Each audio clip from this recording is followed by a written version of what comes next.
बिस्मिल्लाहिर्रहमानिर्रहीम। अस्सलाम वालेकुम टू ऑल व्यूअर्स। आज का हमारा जो टॉपिक है वो है ओबेसिटी का पार्ट 1 लास्ट वीक हमने अपलोड किया था। तो फर्स्ट पार्ट जिसने देखना हो तो वो इसके आई बटन पे क्लिक करें, आपके सामने आ जाएगा। ओबेसिटी के मतलब आज जो हमने मोटापे के मतलब डिस्कस करना था कि वो कौन सा परहेज़ है, वो कौन से डाइटरी फैक्टर्स हैं जिनको हम डाइट के अंदर इस्तेमाल करें तो उससे हम अपनी ओबेसिटी को रिड्यूस करने चाहिए। वो कौन सी खुराक है जो हमें इस्तेमाल करनी चाहिए और कौन सी ऐसी खुराक है जो हमें इस्तेमाल नहीं करनी चाहिए, इसको हम डिस्कस करेंगे अपनी आज की वीडियो के अंदर। लास्ट वीडियो के अंदर जिस तरह हमने जिक्र किया था कि ओबेसिटी मोटापे की जो कॉज है वो कॉज बेसिकली कार्बोहाइड्रेट और फैट्स के ज़्यादा इस्तेमाल होता है। तो सबसे पहले हमने डाइट के अंदर फैट्स और कार्बोहाइड्रेट को बंद करना होगा। खुराक में जो जनरल डाइट के अंदर हम इस्तेमाल करते हैं फैट्स और कार्बोहाइड्रेट, उसके अंदर बड़ा गोश्त, आलू, चावल, इस तरह की जो चीज़ें हैं उनका इस्तेमाल ज़्यादा, घी, देसी घी, मक्खन, ये वो इस्तेमाल होता है जो मोटापा कॉज करता है।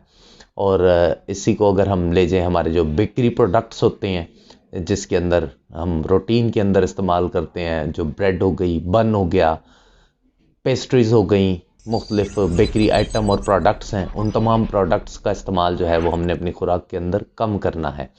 जंक फूड जितना है, बर्गर, पिज़्ज़ा हो गया, शवारमाज हो गई, ये बाहर के जितने हम फास्ट फूड आइटम्स यूज़ करते हैं, ये तमाम भी ओबेसिटी कॉज करते हैं। इन तमाम को हमने डाइटरी फैक्टर के अंदर कम करना होगा। इसी तरह ड्रिंक्स के अंदर जितने सॉफ्ट ड्रिंक्स हैं, ये पेप्सी, कोक, जो भी बाकी प्रोडक्ट्स हैं, इस तरह की कार्बोनेटेड ड्रिंक्स हैं, इनके अंदर चूँकि चीनी भी ज़्यादा होती है मिकदार के अंदर और ये डाइजेस्टिव ट्रैक्ट को डिस्टर्ब करके ओबेसिटी को कॉज करते हैं, मोटापे की वजह करते हैं। तो हमने इन तमाम को मोटापे के अंदर अगर हमने रिड्यूस करना है तो इन तमाम चीज़ों को हमने बंद करना होगा।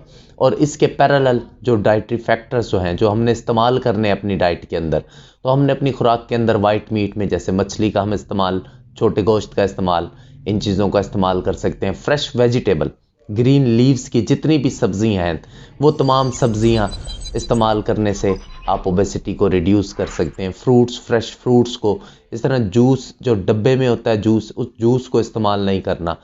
उस डब्बे के जूस की बजाय फ्रेश फ्रूट, जूस से भी बेहतर ताज़ा मुकम्मल जो फ्रूट होता है उसका इस्तेमाल ज़्यादा बेहतरीन होता है बजाय निस्बत कि आप जूस को इस्तेमाल करें। तो ये डाइटरी फैक्टर के अंदर अल्कोहल, इसके बाय प्रोडक्ट्स, इन तमाम को नहीं हमने इस्तेमाल करना। हमने नट्स को, दालें, इनको, सब्जियों को, इन चीज़ों को अपनी डाइट के अंदर प्रमोट करना है। जो हमारा खाने के ऑयल है जिसमें हम पकाते हैं अपने ऑयल, उनके अंदर भी हमने कोशिश करना है कि हमारे जो वेजिटेबल ऑयल्स हैं, जो हमारे सब्जियों से, जैसे जैतून का तेल, सरसों का तेल, इन चीज़ों को हमने प्रमोट करना है। इन चीज़ों को अपनी खुराक के अंदर ज़्यादा रखना है बनिस्बत के रिफाइंड ऑयल्स के। इन चीज़ों को अपनी डाइट और इन चीज़ों के अंदर हम इंक्रीज़ करेंगे।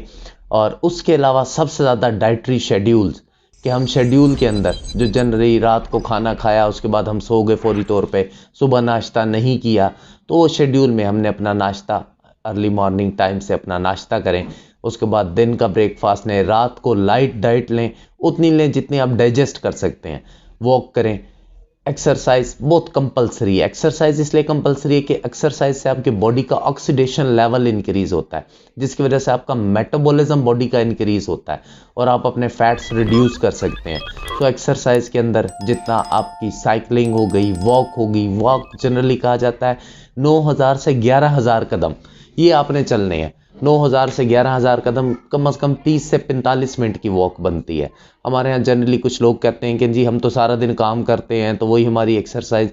जो हम काम करते हैं ना वो एक कॉन्टीन्यूस नहीं होता। एक्सरसाइज होती है एक कॉन्टीन्यूस एक्सरसाइज, कॉन्टीन्यूस वर्जिश करना आपका, जिससे आप स्वेट आउट हो जाए, पसीना आपका आने लग जाए, आपके फैट बर्न्स हो, उसको हम एक्सरसाइज में काउंट करते हैं।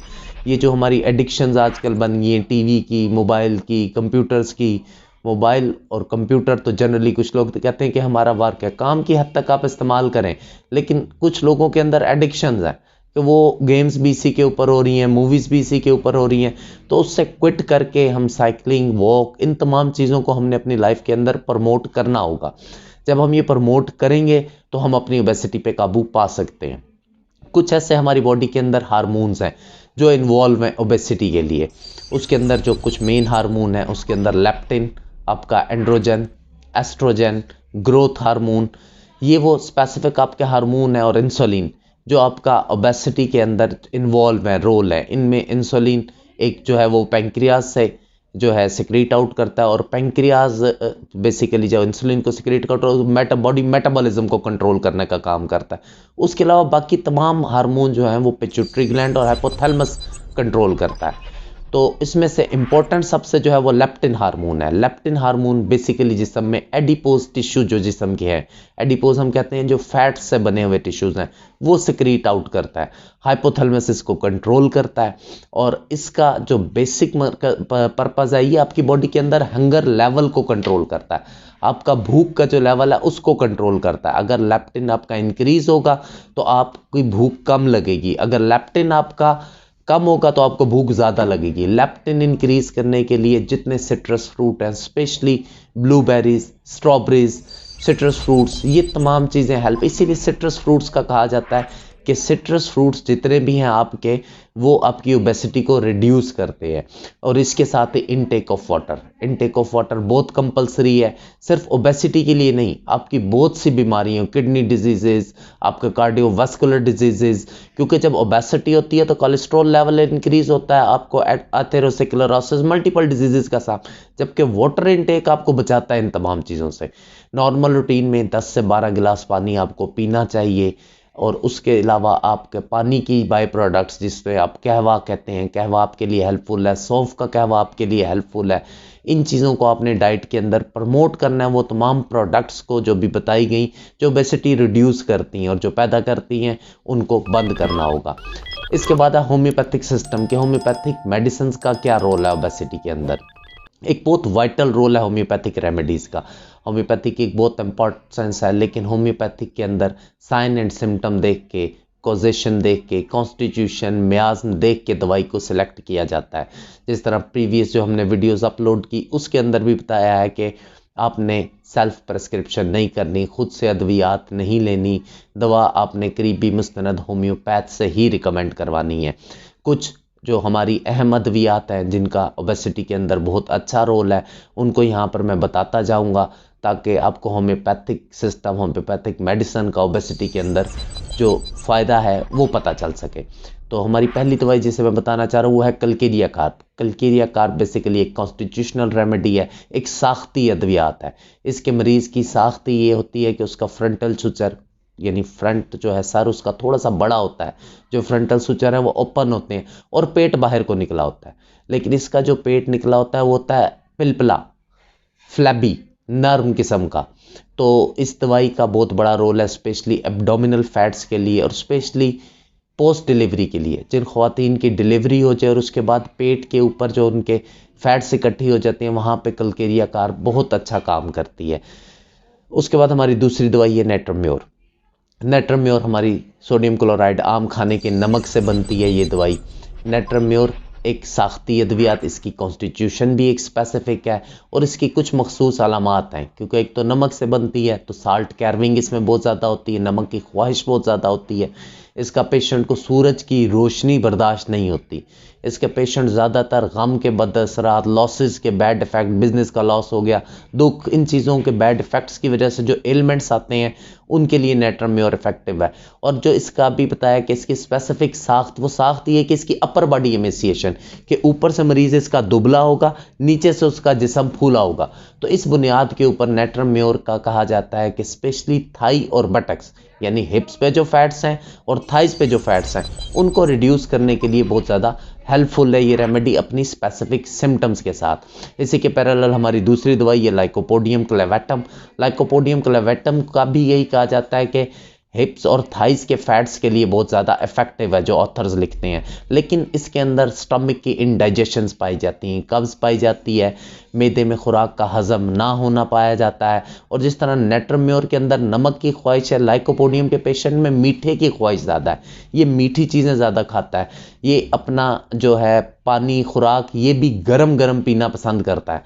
तो उसके बाद हमारी जो अगली दवाई आ जाती है वो है हमारी nux vomica. Nux vomica generally homeopathic के अंदर कहा जाता है उन लोगों की अद्वियात है जो ज़्यादातर बैठकर काम करते हैं, जो अपनी जगहों पर एक जगह ऑफिस वर्क करने वाले ड्राइवर हजरात और मुख्तलिफ कम्युनिटी जिनका काम सिर्फ नेचर ऑफ वर्क बैठने की है, और वो गोश्त ज़्यादा खाते हैं, तेज़ मिर्च मसाले ज़्यादा खाते हैं, जिसकी वजह से उन्हें कब्ज़ रहती है, गुस्सीले होते हैं, चिड़चिड़ापन उनके ज़्यादा होता है उनके अंदर, मैदा उनका दुरुस्त नहीं होता। तो इन लोगों में ओबेसिटी के लिए नक्स वोमिका एक बड़ी दवा के तौर पे आती है। ग्रेफाइट्स भी हमारी एक रेमेडी है जो ज़्यादातर कहा जाता है कि ख़वातीन में ओबेसिटी के लिए, और ख़वातीन में इसकी ख़ातून को कब्ज़ होगी, स्किन के इश्यूज़ होंगे, और उसके अलावा जो इसकी खातून है इसको कहा जाता है कि मीनोपॉज के बाद जो ओबेसिटी हो रही है, जिस तरह कलकेरिया कार का हमने पढ़ा कि डिलीवरी के बाद ओबेसिटी के लिए, मीनोपॉज में जो ओबेसिटी जनरेट होती है उसके लिए ग्रेफाइट्स एक बड़ी दवा के तौर पे है। इसके अलावा एंटम क्रूड हमारी एक बड़ी दवाई है। एंटम क्रूड का जो बेसिकली स्टमक के इंडाइजेशंस होती हैं उसके लिए बहुत ज़्यादा इफेक्टिव है एंटम क्रूड। एंटम क्रूड के पेशेंट के जो 2 स्टूल्स हैं, यानी उसे कभी कब्ज़ होगी कभी डायरिया होगा, उसके पेशेंट की भूख ऐसी होती है कि वो अगर एक रोटी खाने के बाद उसका पेट बढ़ गया लेकिन वो फिर भी 1.5 रोटी खाता है, कि वो ज़रूरत से ज़्यादा खाता है। पेशेंट को गुस्सा ज़्यादा आता है, और वाइट कोटेड टंग इसकी स्पेसिफिकेशन है कि इसकी ज़ुबान के ऊपर सफ़ेद तह जमी होती है। उसके बाद फ्यूकस वेसिकुलस हमारी एक बड़ी रेमेडी है। फ्यूकस को मोटापे के लिए होम्योपैथी के अंदर बहुत ज़्यादा इंपॉर्टेंट है, लेकिन फ्यूकस उन लोगों के मोटापे की दवाई है जिनकी ओबेसिटी में, जिनके पेशेंट्स के थायराइड के इशू हैं, जिनके गॉइटर, क्योंकि फ्यूकस बेसिकली जिस एल्गा से बनती है, जिस एल्जी से बनती है, उसमें कुदरती तौर पे आयोडीन पाया जाता है। और iodine as we all know कि हम जिस तरह टीवी पे भी पहले ऐड देखते थे कि मेरा बच्चा कमज़ोर क्यों है, आयोडीन की कमी है। आयोडीन का एक बहुत गहरा ताल्लुक है आपके, और आयोडीन की कमी से ही गॉइटर होता है। तो जिन पेशेंट में गॉइटर के इश्यूज़ हों वहाँ पर फ्यूकस मोटापे पे बहुत अच्छा काम करती है। हमारी एक और दवाई है फाइटोलाका। फाइटोलाका जनरली हार्ट ग्लैंड्स की, आपके बॉडी के मेटाबॉलिज्म को बहुत अच्छा करती है, डाइजेशंस को प्रॉपर करती है, और इस तरह फाइटोलाका आपकी ओबेसिटी को कंट्रोल करती है। इसके अलावा होम्योपैथिक में मल्टीपल रेमेडीज़ हैं जिनको आप इस्तेमाल कर सकते हैं according to sign symptom, natrum carb, calotropis, बहुत सारी अद्वियात हैं जिनको आपने अकॉर्डिंग साइन एंड सिम्टम, वो आपका जो भी करीबी मुस्तनद होम्योपैथ है उसने रिकमेंड करनी है। होम्योपैथी ओबेसिटी को बहुत इजीली मैनेज कर सकती है, लेकिन उसके लिए आपको अपने तमाम डाइटरी फैक्टर, परहेज़ और एक्सरसाइज, इन चीज़ों के ऊपर लाजमी कंसंट्रेट करना होगा। जज़ाकल्लाह, अस्सलाम वालेकुम। Thanks for watching. Leave your opinion in comments box.